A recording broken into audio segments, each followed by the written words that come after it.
Bonjour à tous et bienvenue à Loin de Sans Foot, saison 4, épisode 1. Très heureux de vous avoir à l'écoute pour cette première émission d'une nouvelle saison, mais surtout d'une nouvelle décennie. Première émission de 2020, toujours en compagnie de Jean Gounel et Sidney Faux. Messieurs, les fêtes, comment ça s'est passé? Bonne année tous, d'abord. Bonne année. Très bien, merci. Bien reposé? Oui, bien reposé. La santé à tout le monde pour réaliser vos beaux projets. Même avec 2 jeunes enfants à la maison, bien reposé, Oui. je suis impressionné. Là. C'est la réponse politiquement correcte que je dois dire en ondes. Wow, ça ressemble à quoi quand tu as cette discussion-là avec ta conjointe? À autre chose. Pas tout à fait la même affaire. Si vous le permettez, on va sauter dans le vif du sujet. Ouais, c'est ça, on ne posera pas plus de questions, Jean. On va y aller sur ce qui se passe du côté de l'Impact de Montréal. J'ai l'impression que Sid va être un petit peu plus livre ouvert pour nous parler de ses impressions sur le staff de Thierry Henry qui a été dévoilé au cours des derniers jours. C'est ce dont on va parler dans notre segment à domicile. On va aussi parler du Canada qui a joué contre la Barbade plus tôt cette semaine et qui va rejouer contre la Barbade vendredi avant d'affronter l'Islande la semaine prochaine et quelques sujets vraiment intéressants dans notre segment en temps additionnel. Mais d'abord, staff de Thierry Henry dévoilé, on en connaissait quand même une grande partie. On savait que Wilfried Nancy comme adjoint revenait. On savait que Rémi Vercoutre comme entraîneur des gardiens, revenait aussi. On savait que Patrice Bernier allait avoir un certain rôle à jouer. Ça a été confirmé avec un rôle précis aussi d'encadrement pour les jeunes joueurs parmi d'autres tâches, j'en suis convaincu. Finalement, les 2 surprises, entre guillemets, c'est Jules Guéguen qui revient comme préparateur physique et Kwame Apandou qui, lui, fait un retour avec Thierry Henry. C'était son adjoint à Monaco. Oui, donc un beau staff à saveur locale. Je pense que Thierry Henry a rapidement compris qu'il doit s'épauler de talents et de personnes qui ont les compétences pour l'aider à l'Impact de Montréal, mais aussi une forme de soccer qui est une façon d'appréhender le soccer qui semble être partagée. Je pense qu'il a dit très rapidement qu'il voulait s'appuyer sur Patrice Bernier, parce qu'il le connaissait en tant que joueur, et qu'à Wilfried Nancy, comme le contact s'était très rapidement établi. Donc c'est un staff qui, oui, a saveur locale, mais je pense que c'était important pour lui d'avoir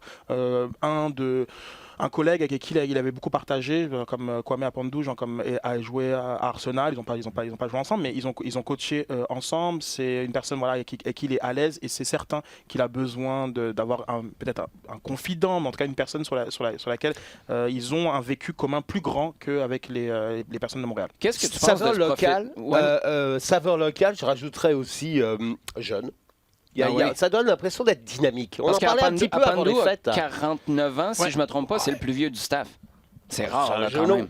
Ben oui, mais c'est un genou, mais c'est de loin le doyen. C'est le plus vieux du staff, c'est ça. C'est que, attends. Et qu'est-ce que tu penses de ce profil-là? C'est un gars qui a un parcours quand même assez particulier. Né en Angleterre, grandi en Irlande.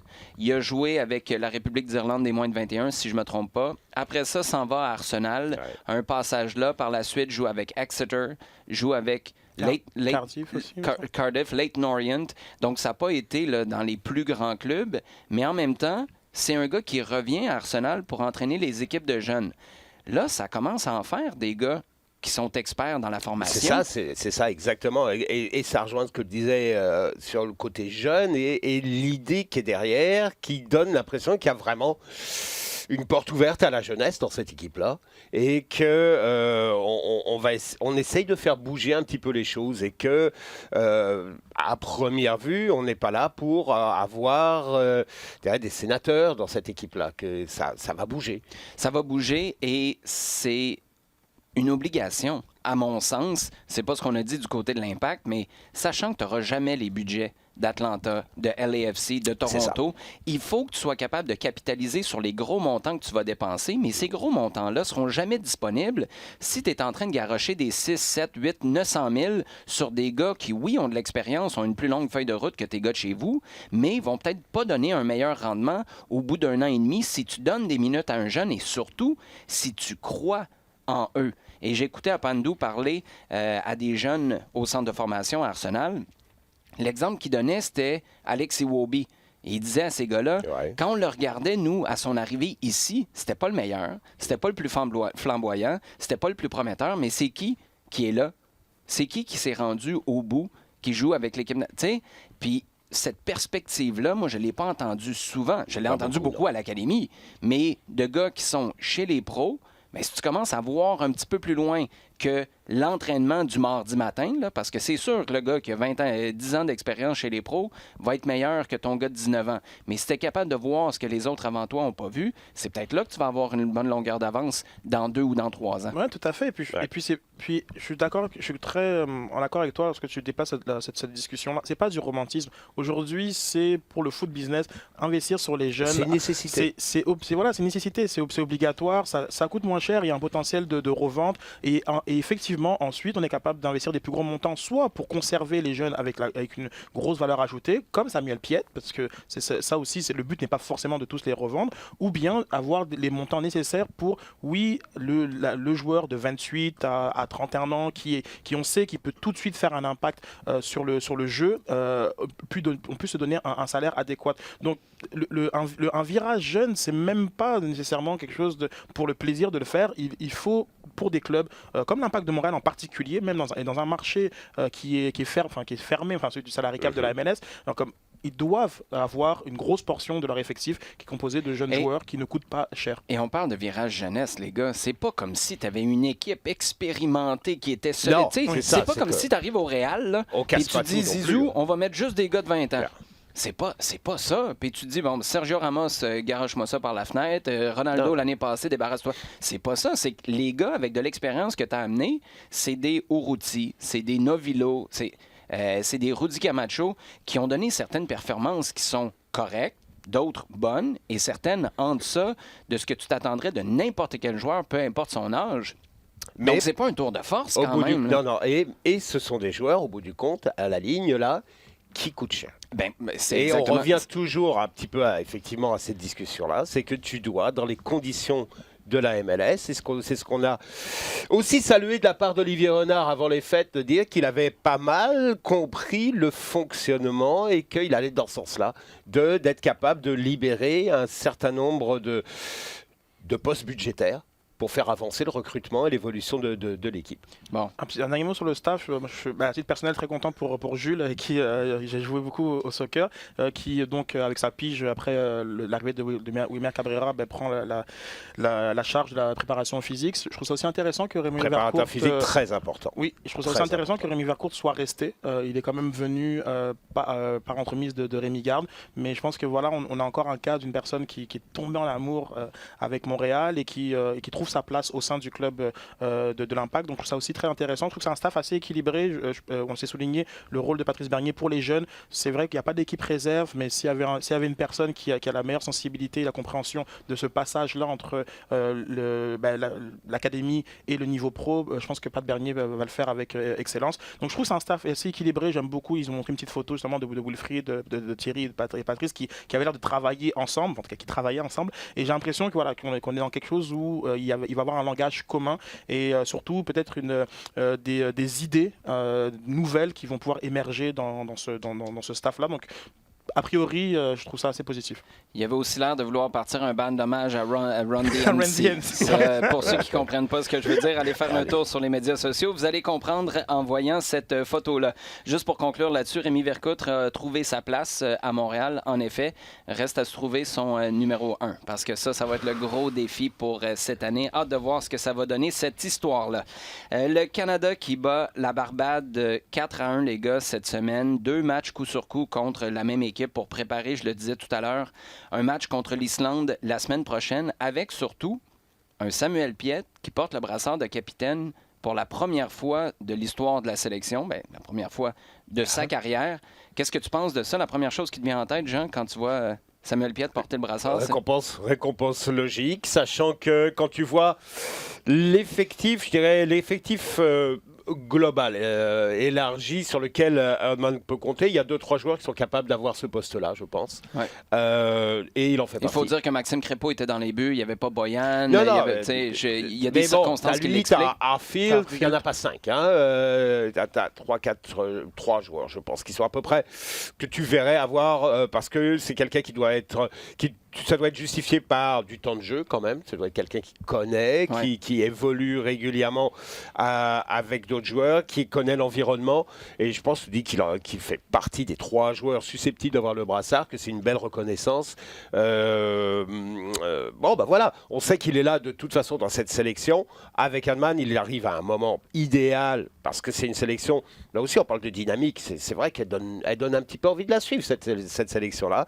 Il arrive au bon moment, et je pense que c'est un juste retour. J'ai l'impression, je sais pas ce que tu en penses, Sid, mais qu'être nommé capitaine par John Herdman, ça a quasiment une importance encore plus grande, parce que c'est un gars qui calcule tout.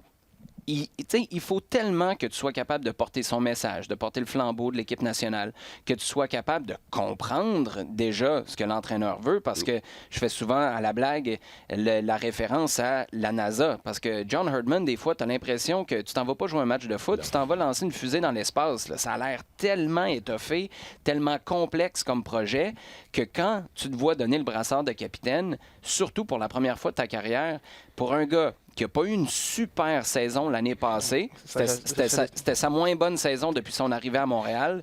Le contrat traîne. Finalement, juste avant Noël, tu as un nouveau contrat à long terme pour un moment qui, j'espère, satisfait Samuel Piette. Et là, tu commences l'année avec le brassard de l'équipe nationale canadienne sur le bras. Mais tout d'un coup, ton énergie a complètement changé. Oui, tout à fait. Et puis, c'est vrai que sa saison de 2019 n'était pas au même niveau que la saison précédente. Mais aussi avec Team Canada, il a été mis sur le banc à des matchs assez cruciaux. Et on a souvent un peu remis en question l'importance qu'il a dans le groupe. Je me souviens, je pense que c'est contre Haïti, où comme il n'est pas partant à la Gold Cup. Donc, effectivement, le capitanat est peut-être le signe justement d'un nouveau cycle, d'une nouvelle ère où Samuel Piette va prendre de l'importance. Et du départ de Atiba Hutchinson aussi. Exactement. Évidemment, comme par effet domino, il y a une grosse place qui se libère au milieu de terrain de Team Canada. Donc oui, je suis tout à fait d'accord avec toi. Comme c'est pas du tout le fruit du hasard, et je pense que c'est important de le souligner. Puis c'est très bien quand même de se dire que le capitaine de l'Impact de Montréal est aussi le capitaine de Team Canada. C'est assez impressionnant. En temps additionnel, messieurs, il y a quelques temps, Everton, comme c'était attendu de tout le monde sur la planète foot, a décidé d'y aller avec Carlo Ancelotti comme entraîneur. Jean, ta réaction? J'ai trouvé ça j'ai trouvé ça surprenant, c'est certain. C'est un casting parfait ou le parfait anti-casting ou un casting désastreux? T'as 3 options, là. Wow! C'est pas le casting parfait, là, on s'entend. Goodison Park, puis Carlo Ancelotti. Wow. Si tu sais que c'est Duncan Ferguson qui est son assistant, là, tu dis, il y a quelque chose il y a quelque chose qui ne va pas. C'est certainement pas compatible. C'est peut-être complémentaire. Non, parce que Duncan Ferguson, tu ne connais pas, c'est un ancien écossais, un ancien joueur d'Everton, joueur vedette d'Everton, mais qui avait un fusible plus court que ça n'existe pas. Il n'y avait pas de fusible. Il n'y avait pas de fusible. Ça sautait tout le temps. On est d'accord. Donc avec Ancelotti, ça fait qu'il, lui, au contraire, est un analytique fini. Ça fait total contraste. Mais c'est surtout Ancelotti à Everton. Ancelotti, qui a sur sa feuille de route Milan, Bayern, PSG, Real Madrid, Naples. Tu dis à Everton, Everton, c'est un ancien très grand club qui ne l'est plus, qui a des ambitions, mais qui peut-être, qui n'est certainement pas actuellement dans ce qu'on voit de mieux en Première Ligue. Ça fait bizarre. Ça fait bizarre parce que c'est quelqu'un qui va demander certainement un salaire quand même assez haut et qu'il a un travail. Il va avoir forcément des limites qu'il n'avait pas dans les autres clubs dans lesquels il a travaillé. Tu parles des finances? Ouais, d'autant plus que Everton est en processus de chercher à déménager de faire construire un nouveau stade.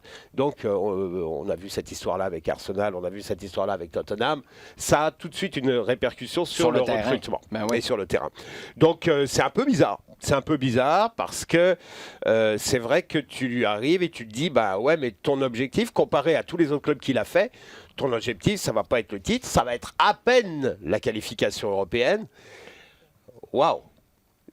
De la part d'Ancelotti, c'est soit une remise en cause et une remise en question qui est très intéressante, c'est-à-dire, OK, je me mets un challenge qui est top, qui est vraiment intéressant. Mais de toute façon, Jean, tu vas ramasser ce chèque-là, même si ça plante, tout le monde va dire, c'est pas Ancelotti le problème, c'est que ça fait combien d'entraîneurs là, depuis que Martinez est parti? Ouais, depuis que David Moyes est parti. C'est ça. Moyes était la stabilité. Roberto Martinez est arrivé, puis pendant un bout de temps, on se disait que ça fonctionnait plutôt bien, mais le fait que t'as rien à perdre. Non, t'as rien à perdre. Ce sera jamais une tâche, j'ai l'impression, sur le CV de Carlo Ancelotti, si ça n'a pas fonctionné, mais si ça fonctionne... Pas mal. Pendant ce temps-là... J'aimerais bien que ça fonctionne parce que ce serait intéressant. Pendant ce temps-là, de l'autre côté de Stanley Park, tu as 13 points. C'est incroyable, hein? Comment les voisins, là, c'est comme dans la vraie vie. Hein? Tu as un couple qui va super bien, puis là, si t'écoutes, tu colles ton oreille sur le mur, de l'autre bord, ça se chicane, puis c'est le bordel. C'est un peu ça à Liverpool. D'un côté de Stanley Park, tu as Carlo Ancelotti qui débarque pour sauver une situation qui va pas bien à Everton, alors que du côté de Liverpool, le premier titre depuis 1990, on est là. Là, franchement, ouais. Tu joues Tottenham en fin de semaine. Après ça, c'est United, si je me trompe pas. Tu gagnes ces 2 matchs-là. C'est fini. 13 points d'avant. Oui, c'est ça. 13 points d'avant. En ce moment sur Leicester. Un match en main. Avec un match en retard. 13 points d'avance sur Leicester. 14, si je me trompe pas, sur City. C'est ça, c'est terminé. C'est sidérant. Tu te dis, OK, c'est bon, là, cette fois-ci. Là, ça va être magique. Faudra aller là-bas quand ils vont être champions parce que ça va être malade. On passe de l'Angleterre à la France maintenant, Sid, parce que l'OM, là, c'est quoi qu'il y a dans l'eau? Oui, vraiment, la bonne question. Donc, parce que là, il y a une polémique avec la Coupe de France cette semaine. Jean, je sais pas, tu avais un petit truc à dire. Veux-tu en parler tout de suite ou après?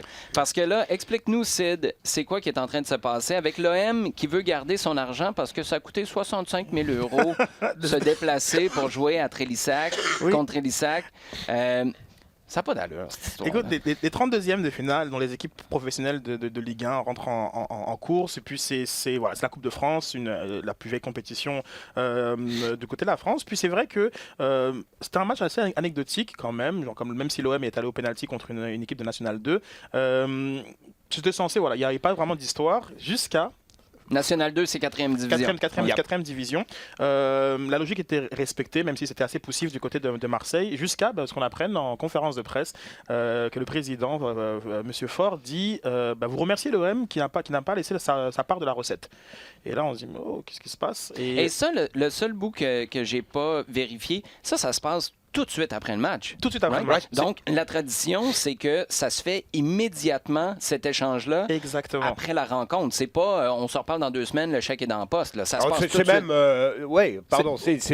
C'est tellement une tradition que ça se discute même pas. Quoi. Exactement. Mais là, ça s'est discuté de toute évidence. Là. Et pas à peu près. Donc là, en fait, c'était assez surprenant. Puis peut-être qu'on pensait qu'il y avait un broglio. Mais non. L'OM, tout de suite après, le sort un communiqué et estime qu'il n'avait pas à partager la part de la recette, que le stade a de 13 000 places. Il faut savoir que Trélissac est une petite commune, il y a juste 6 000 habitants. Donc là, ils sont allés dans le stade à Limoges. Oui, à Limoges. Donc pour remplir le stade avec une tarification que l'OM a jugée pas excessive, mais appropriée à leur standing. On disait quoi, une moyenne de 20 à 35 €, quelque chose comme ça. Et donc, l'OM affirme que les gens sont là pour voir l'Olympique de Marseille, puis il y a eu 400 000... C'est nous qui avons rempli votre stade. On a rempli le stade, il y a eu 400 000 de recettes, et donc nous, ça nous a coûté 60 000 pour se déplacer, et donc on ne vous donne pas... on fait moitié-moitié. On ne respecte pas la tradition. Exactement. Qui veut qu'un club pro, surtout un club aussi en vue que l'Olympique de Marseille, laisse sa part des recettes à un club de 4e division. Exactement. Et là, tout d'un coup, la machine médiatique s'emballe, comme à coup de communiqué, puisque après même le maire de Trélissac a donné son grain de sel, et Marseille qui reste sur sa position, et qui finalement se fait rabourer par ses propres supporters, parce que c'est cheap, Sid. C'est tellement cheap. Écoute, c'est la seule affaire plus cheap que pas prendre Jimmy Briand pour 100 000, 150 000. Et pour vous donner un ordre d'idée quand même, 150 000 de plus, là, c'est malhonnête mon truc. Là, mais un budget du national, parce que j'ai trouvé cette information-là. Ils font combien d'années là-dessus? C'est environ 2 millions. 400 000, c'est énorme pour une Nationale 2 dont le budget est un peu inférieur de facto, mais je n'ai pas trouvé le chiffre exact. Pour une Nationale 1, c'est autour de 2 millions. Donc c'est nettement moins en Nationale. Exactement, forcément. Et donc, c'est un enjeu capital pour l'image de... C'est pas loin du tiers de ton année. Exactement. En Nationale 2, c'est même probablement plus important, pourcentage ouais, plus parce important que ça. quand tu arrives en 4e division, ça se T'es peut que tu prennes une amateur, drop. statut amateur. C'est peut-être pas loin de la moitié. C'est de l'argent que tu vas... Ça n'a pas de sens. Et Imagine toute la mauvaise presse. Ça vaut quoi, ça? Et depuis 2-3 jours, en France, on ne parle que de ça. Là, maintenant, le maire demanderait à Marseille d'investir dans le football amateur de la Dordogne. Et c'est vrai que voilà, c'est cheap, c'est mauvais pour l'image de Marseille, et que même peut-être s'ils avaient techniquement raison, il faudrait pour eux d'être un peu plus grand prince. Et genre comme techniquement, ils ont raison. Le truc, c'est que Marseille est en train de monter un projet. Ils sont en train de monter un projet en essayant d'amener des investisseurs. Et l'idée, c'est d'en faire le club qui va être capable, sur les 2-3 ans à venir, de concurrencer Paris. De monter un énorme projet. Et donc, de créer un engouement, parce qu'il y a toujours cette ambivalence vis-à-vis de Paris, Qatar, en France, et de créer un club super populaire, français, enfin... et qui crée cet engouement derrière, qui soit capable de rivaliser avec Paris. Là, tu vas pas dans ce sens-là. Ça fait tellement négociation de 2 kids en arrière du container dans le cours d'école. Ça n'a pas de sens. Effectivement. Et puis c'est drôle parce que lorsqu'il y a les tirages au sort, il y a toujours maintenant, on voit le petit club qui attend avec impatience de tirer un gros. D'une part, pour toute façon, l'idée de vivre un gros moment dans un stade rempli contre des joueurs professionnels, peut-être une première fois et la seule fois peut-être dans leur vie. Et après, du côté du président, c'est cette recette. Et c'est très triste du côté de Marseille d'avoir brisé cette tradition de la Coupe de France, du partage de la recette. Et surtout avec l'excuse que tu donnes. Comment ça s'appelle le programme? C'est Next Gen, si je ne me trompe pas, où Marseille a un programme. Leur argument, c'est on investit, nous, dans le football amateur. Mais oui, mais tu investis pourquoi? Pour être certain d'avoir la même mise sur la pépite que tu vas trouver un jour, le prochain Gignac. Marseille est le club dominant. C'est la pointe de la pyramide dans la région. Je dirais avec Paris-Île-de-France, c'est la 2e région la plus forte en bassin de joueurs, si en développement de joueurs. Tu as un autre problème dans la vie là, comme club. Là. Ton problème, c'est pas la recette, les recettes que Trélissac t'aurait volées ou pris parce qu'eux se sont arrangés. Non, sur la Coupe de France. Ouais. Sur la Coupe de France. Fais-moi dépomper ou fais-moi pomper plus. Je sais pas ce que la Coupe de France, d'abord, c'est la compétition au monde qui a le plus engagé. 8500 clubs au départ. Bien ça. Alors, mais sur on a parlé un petit peu du dernier tour là avec Marseille. Il y a eu un événement quand même, c'est que un club de la Réunion s'est qualifié, la GS Saint-Pierroise, qui est allé battre un club pro. Et ça arrive, c'est la 2e fois que ça arrive dans l'histoire. Donc, parce que les clubs... L'OM aurait demandé de l'argent à ce club-là, je présume, s'il avait fallu se déplacer fiscal. Tu m'étonnes. Et donc, la Coupe de France, la métropole, mais il y a aussi des qualifications qui sont dans les départements, territoires d'outre-mer. Ouais. Et les quelques clubs qui parviennent, c'est leur gros truc, sont invités parce que la Fédération française débloque une partie de l'argent à un fonds pour aider ces clubs-là à faire le voyage, venir en métropole, jouer éventuellement 1-2 matchs, des tours pour lesquels ils se qualifient. Et donc, c'est-à-dire de la Réunion se qualifie, donc rejoueront au prochain tour. D'ailleurs, ils sont dans une zone de tirage géographique où ils seront dans un groupe où il peut y avoir Marseille ou Bordeaux comme adversaire. Donc ça peut être rigolo. Mais Saint-Pierre, alors, et là, on revient sur une discussion d'il y a plusieurs mois. Qu'est-ce qu'il y a à Saint-Pierre? Oh boy. 5 joueurs. Si, on en a parlé. On en a parlé ici. Par rapport à la CAN, effectivement. 5 internationaux de Madagascar. C'est vrai. Qui avaient fait la belle histoire de la Coupe d'Afrique. Et ce sont ces joueurs de Saint-Pierre qui ont été découverts par l'entraîneur, le sélectionneur de Madagascar, qui a dit mais si on les naturalisait, si on les sélectionnait puisqu'ils ont la nationalité, parce que la Réunion, Saint-Pierre, c'est à côté. Et donc on a une équipe qui, mine de rien, le fait qu'il y ait 5 joueurs qui jouent en sélection nationale quelque part, qui ait fait quelque chose comme ça, à mon avis, c'est pas innocent. C'est pas innocent. Il y a certainement une dynamique qui existe derrière ça. Voilà. Moi, je mettrais beaucoup d'argent pour voir Marseille jouer contre ce club-là et tout d'un coup voir ce que ça va donner au guichet. Tu pourrais pas faire ce faux pas-là 2 fois de suite, à mon sens. Tout comme c'est le cas pour monsieur Tom Pope, Sid. Oui. Là, si tu veux des discussions, là, je pense que la première résolution qu'on doit prendre en 2020, si tu veux poser la question à savoir comment se conclurait une troisième guerre mondiale, va pas demander à un joueur de Port Vale. Non, vraiment pas. Comme son tweet effacé depuis va faire l'objet d'une petite enquête par Manchester la FA. Manchester City, troisième ronde de FA Cup, bat Port Vale 4-1. Tom Pope marque le seul but de Port Vale dans ce match-là, mais ça, c'est tout le côté qui nous intéresse pas en ce moment, parce que ce qui nous intéresse, c'est le fait qu'on ait demandé à Tom Pope comment ça se conclurait une troisième guerre mondiale, parce que là, c'est le genre de questions qu'on lance à certains, qu'on lance à tout le monde depuis les incidents entre les États-Unis et l'Iran, entre autres. Et là, t'as Tom Pope qui a décidé d'y aller d'un grand swing du bat qui aimerait beaucoup, beaucoup revoir, j'ai l'impression, à ce stade-ci. Oui, mais Tom Pope, c'est un très très grand tweeteux, comme on peut dire. Et en fait, comme je reviens en fait 7 mois avant, donc à la Ligue des Nations, en demi-finale entre l'Angleterre et les Pays-Bas, et l'Angleterre perd contre les Pays-Bas 3-1. Et lui, il tweet. Moi, j'aimerais bien jouer comme chaque week-end contre un gars comme John Stones. Je marquais 40 buts. Je sais que moi, je suis un joueur de 4e division et lui, on gagne 150 000 par semaine. Mais voilà. Ok. Parce que Stones, ça avait été une calamité sur ces matchs-là. Exactement. Ouais. C'est assez innocent. Mais quand 7 mois plus tard, en troisième tour de FA Cup, tu rencontres Manchester City, tu te fais remettre ça sur le tapis et quand tu marques en plus un but contre Manchester City, tu ressors ton tweet. Et tu ressors ton tweet. Ouais. Et donc cette histoire-là, en fait, a une énorme ampleur justement en Angleterre, où des Benjamin Mendy se sont empressés de faire des selfies avec Tom Pope à la fin du match, où John Stone a refusé de serrer la main de Tom Pope et de faire cette espèce de visite traditionnelle des vestiaires, où les amateurs vont visiter les vestiaires. Et c'est toujours maintenant, c'est des histoires en fait finalement hors terrain qui prennent le pas sur ce qui se passe sur le terrain, fait en sorte qu'on a commencé à creuser un petit peu justement sur ce personnage assez coloré. Et oui, un scénario catastrophique de fin du monde sur le fait que si la troisième guerre mondiale aurait lieu, ce serait les banques, je pense qu'il a mentionné les Rothschild, qui s'empareraient du monde entier. La FA qui a toujours très très active sur ce qui se passe sur les réseaux sociaux. On parle de Manchester City, on se souvient de Mendy et de Bernardo Silva.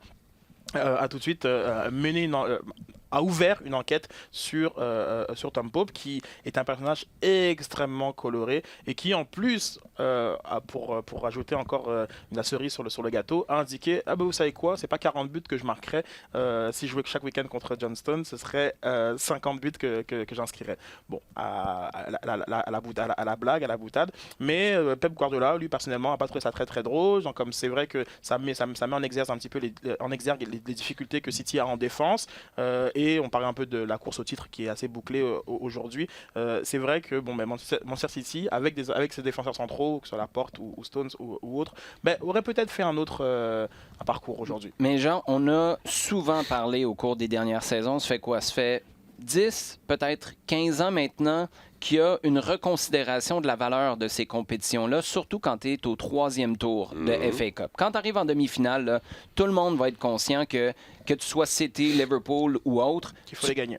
Tu vas y aller. Yeah, mais là, tu t'exposes à ce genre de situation-là et ça aide pas la cause de la FA là-dedans, qui aimerait voir des équipes comme City y aller all-in en bon français pour des compétitions comme la FA Cup. Mais là, quand tu as un gars qui envoie des tirades comme ça sur Twitter avant, tu gagnes quoi si t'es Manchester City à envoyer ton équipe 1? Non, rien du tout.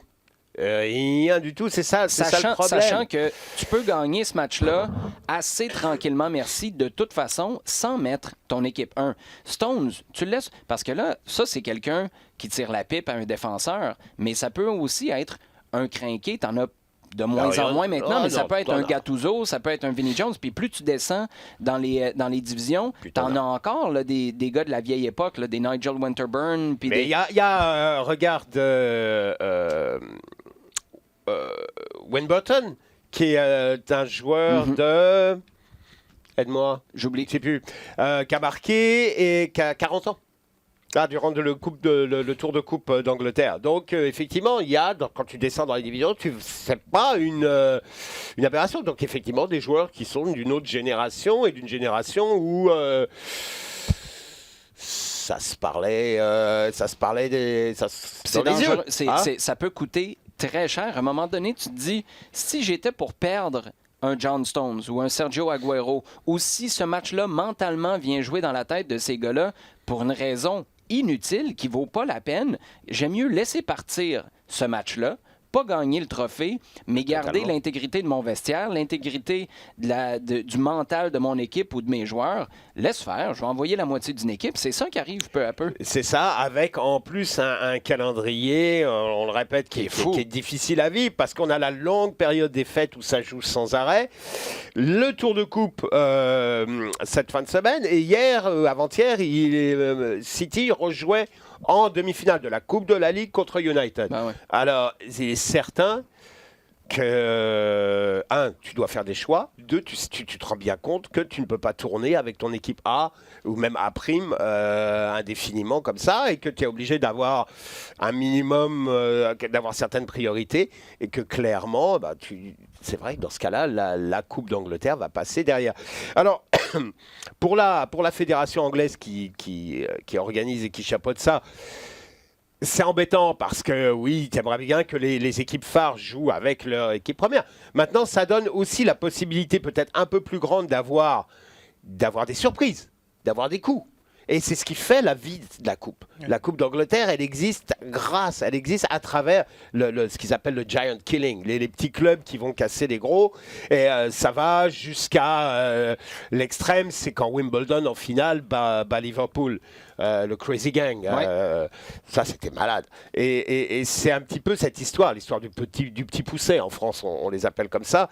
Et ça, c'est ce qui enrichit vraiment l'histoire de la Coupe. Donc, c'est d'un côté bien de voir des clubs de l'élite se faire brasser un petit peu, voire même sortir, parce que c'est ce qui crée, c'est ce qui permet à la Coupe de perdurer. Si c'était pour avoir, comme en Coupe de la Ligue, qui est réservé à un bracket beaucoup plus restreint de clubs, d'avoir à peu près les mêmes qui vont se retrouver à la fin, c'est clairement moins intéressant. Si on se tourne vers nos sujets chauds maintenant, messieurs, il y a Mathieu qui nous demande, pour l'équipe nationale canadienne masculine, en 2020, êtes-vous plus confiant pour une qualification pour le X? Ça, c'est les 6 premiers de la CONCACAF qui seront les mieux classés dans le classement FIFA au mois de juin. C'est là qu'on va faire tomber le couperet, à savoir qui a un fast track en bon français pour se qualifier en vue du Qatar en 2022 et qui aura la ride de chameau. Je vais l'appeler comme ça parce que ça va être assez compliqué, merci. Donc, plus confiant pour une qualification pour le X, donc finir dans les 6 premiers classements FIFA pour les équipes de la CONCACAF, ou pour une qualification en vue des Jeux olympiques. La question que j'ai envie de vous poser en parallèle de ça, c'est, vous êtes John Herdman, tu regardes ta Coupe du Monde 2022, mais tu regardes aussi la Coupe du Monde 2026. Là, tu as une belle et jeune génération avec plusieurs gars qui ont moins de 23 ans, donc qui sont éligibles pour les Jeux olympiques cet été. Est-ce que tu fais jouer tes meilleurs joueurs ou un gros bassin de tes meilleurs jeunes joueurs en qualification? Parce qu'aux Jeux olympiques, je pense que la question ne se pose pas. Ils vont être là si tu n'as pas d'autres compétitions en parallèle. Mais pour les qualifs, c'est un autre dossier. Alphonso Davies, tu appelles le président du Bayern puis tu dis j'ai besoin de lui au mois de mars, mois d'avril? Oui, c'est ça. C'est exactement la grande question auquel le président du Bayern doit répondre. Sûrement la négative dans le contexte du mois de mars. Mais pour répondre à la question de Mathieu, effectivement, la qualification pour le X est quasiment mathématiquement impossible, même en cherchant les points contre la Finlande ou l'Islande. L'Islande la semaine prochaine, le 15. Donc, comme c'est quasiment mathématiquement impossible pour le Canada, donc, et la qualification pour les Jeux olympiques, on va en savoir un peu plus. Je pense que le tirage au sort va se faire dans cette semaine. Il y a plus de chances que le Canada U23 avec les renforts de joueurs éligibles, parce que ce n'est pas vraiment des renforts en fait, c'est des joueurs qui ont moins de 23 ans. Je pense que ça va dans le point de genre sur le dynamisme de l'équipe canadienne. La qualification est plus accessible, effectivement. Oui. Ces gars-là, si tu te rends aux Jeux olympiques, Jean, tu leur donnes pas un congé cet été, là? Non. Surtout connaissant, je parlais de John Herdman et de sa méthode, c'est tellement calculé et c'est un gars qui a un historique tellement important avec les Jeux olympiques. Parce que chez les dames, ça occupe une place, là, c'est la place la plus importante dans sa carrière comme entraîneur, avec les médailles qu'il a remportées, avec surtout 2012 à Londres. Tu vas, là, tiens, je te repose la question à Sid. Même chose pour toi, Jean. Alphonso Davies, tu le fais jouer les Olympiques si t'es là. Tu négocies ce que tu peux effectivement avec le Bayern, mais je comprends que le contexte était différent, mais si Neymar les a joués au Brésil, il était chez lui. Je comprends, c'était à Rio. Pas de qualification. Là, on parle de qualification. Non, mais t'es rendu là au tournoi. T'es rendu là, tu le fais jouer. Non, mais tu vas avec ton équipe. Regarde. Même pour le Bayern, ce serait bénéfique, non, de oui, l'avoir joué. Bien sûr. Regarde les 2 derniers vainqueurs, le Brésil. Avec Neymar, l'Argentine avec Messi. L'Argentine, elle l'avait fait avec Messi, mais entre les deux, tu as le Mexique. Oui. Et le Mexique avait amené une équipe qui est quasiment l'équipe nationale actuellement. Donc oui, tu te qualifies d'abord, ce qui n'est pas évident du tout parce qu'il y a que 2 places CONCACAF. Donc faut s'accrocher déjà. 2 places CONCACAF, Sid le disait tout à l'heure, le tirage va se faire prochainement, mais c'est 2 groupes de 4 avec les 2 premiers de chaque groupe qui passent au prochain tour. C'est une demi-finale croisée et c'est les 2 gagnants. Bref, les 2 finalistes, qui se qualifient. Les tirages au sort des groupes a lieu aujourd'hui. Les 2 têtes de série de groupe sont le Mexique et le Honduras. Le Canada est dans le 2e chapeau avec les États-Unis. Ça fait qu'ils sont sûrs d'éviter les États-Unis en phase de groupe. C'est une bonne ou une mauvaise nouvelle, ça? Je vois que ça va pas super bien, les États-Unis, ces temps-ci. Chez les jeunes, attention, parce que là, à mon avis, ils sont un peu à leur niveau, ils sont un peu dans la même situation. C'est-à-dire, là, on est en train de... On va mettre nos billes là parce qu'on veut se projeter vers 2022. Pour eux, Gold Cup, qualification pour 2022 et Coupe du Monde 2022. Parce que pour eux, avec l'équipe senior, ça va un petit peu moins bien. Je comprends pas totalement ça. On ne regardera pas le classement FIFA. Là, mais... De toute façon, pour le Canada, je pense qu'il n'y a pas... Et c'est le Canada. Il n'y a pas à discuter. Tu vises, tu mets toutes tes billes sur toutes les compétitions. Jeux Olympiques, Gold Cup, éventuellement hexagonal, ou la route que tu auras à faire pour te qualifier. Honnêtement, tu as une jeune équipe, ce que tu veux, c'est qu'elle joue. Elle joue le maximum de compétitions, qu'elle fasse le mieux possible dans le maximum de compétitions. C'est tout. JF Sénéchal maintenant avec une question pour vous deux, messieurs, mais aussi, j'ai l'impression, une question pour Rémi Vercoutre. Bush en Ligue des Champions et Diop en MLS? Excellente question, encore une fois, de nos auditeurs. Parce que j'ai parlé avec Rémi Vercoutre juste avant les fêtes et quand je lui ai parlé de partage de responsabilités, et là, de ce que je comprends, son interprétation de ma question, c'était en MLS. Donc, est-ce que tu donnes quelques matchs à un, quelques matchs à l'autre? Il a été catégorique à ce niveau-là. Il a dit non, moi, j'y crois pas à ça. Tu as un gars qui doit avoir le poste de numéro 1. Maintenant, tu peux avoir le poste de numéro 1 dans une compétition et pas l'avoir dans l'autre. Ceci dit, si tu commences avec Bush en Ligue des Champions, peux-tu revenir avec Diop en MLS? Exactement. Ça vient vite. Tu as 2 matchs de Ligue des Champions puis un match de MLS. C'est ça, dans la même semaine, en fait, d'ailleurs. Donc, je suis assez confus parce que non mais c'est vrai parce que t'es pas tout seul. Non mais j'étais dans une position quand même genre que je vais rester cohérent ou genre comme pour moi genre comme Bush était encore numéro 1, peut-être que Diop est devenu un bis, mais que Bush était numéro 1, que Bush commencerait les matchs, mais j'ai l'impression que plus ça avance et plus je me dis il y a peut-être de grandes chances que Diop avec son 98 000 de salaire, il a le même âge que Crépeau, Diop, faut pas non plus penser que lorsqu'on parle de l'erreur de Crépeau, est-ce qu'on est en train de refaire l'erreur avec Diop? Et que en ce moment, enfin que tout à l'heure il y a le super draft et que peut-être que l'Impact prépare un package pour un échange. Je me dis Bush n'a pas été protégé.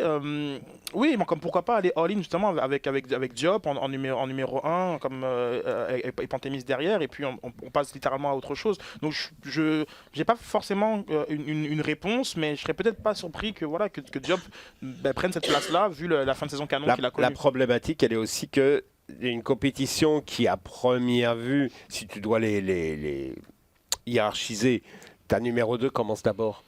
La Ligue des Champions commence d'abord. Ça aurait été un peu plus simple, je pense, et un peu plus clair si tu avais commencé avec la MLS.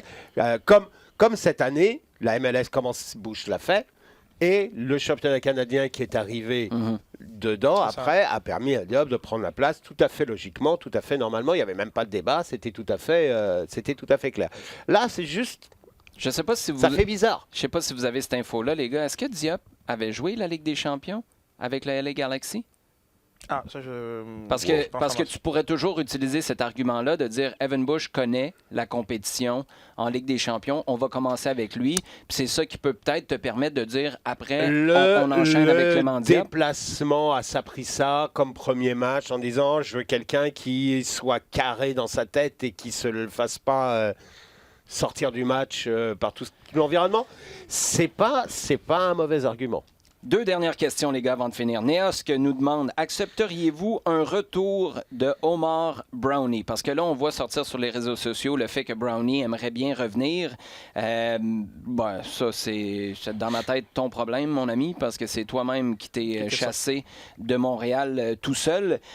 Mais qu'avec cette volonté-là de revenir d'Omar Brownie, il y aurait une absence de contact. Il n'y aurait pas de retour de la part de l'Impact de Montréal. Est-ce que vous accepteriez un retour de Brownie? Je pense que c'est pas nécessairement à l'ordre du jour et que c'est pas forcément un profil que l'Impact a besoin. Je suis resté sur quoi? 10 matchs, 2 buts. Personnellement, c'est pas un joueur qui manque. Et puis des joueurs qui veulent revenir à Montréal, il y en a beaucoup. Hein. Je te demande à Novilo, il aimerait bien revenir à Montréal. Tu dis pourquoi il voulait revenir à Montréal? Mais oui, c'est pour le printemps ou c'était pour l'hiver? Mais oui, c'est ça. C'est quand je pense que c'est aussi la question sous-jacente et peut-être que son salaire et de toute façon, voilà, la vie, c'est une belle vie, Montréal. Donc non, je ne pense pas que ce soit dans les priorités, puisque je n'ai pas mon rôle ou pas d'accepter un retour, mais c'est pas forcément là où je mettrais mes énergies. Non, c'est un problème d'attitude. Au départ, honnêtement, il y a un moment où le club doit... Thierry Henry qui est maintenant en place. Le club doit être capable de faire, de trancher et de dire, voilà, c'est comme ça. Je suis désolé, pour moi, des Omar Brownie, tu es capable d'en trouver d'autres. Ben oui. Tu vas être capable d'en produire d'autres. Et surtout avec un gars qui a eu de la difficulté, pas de la difficulté, là, parce que je ne veux pas rentrer dans les détails de Thierry Henry à Monaco, parce que c'était plus complexe que ça, mais sa capacité à faire passer son message à son groupe, à garder tout le monde solidaire, à fédérer son vestiaire, ça va être crucial pour Thierry Henry. Omar Brownie, il était tout croche quand il était ici. Sur le terrain, il y avait de la difficulté à... Rémi Garde n'en était pas un fan.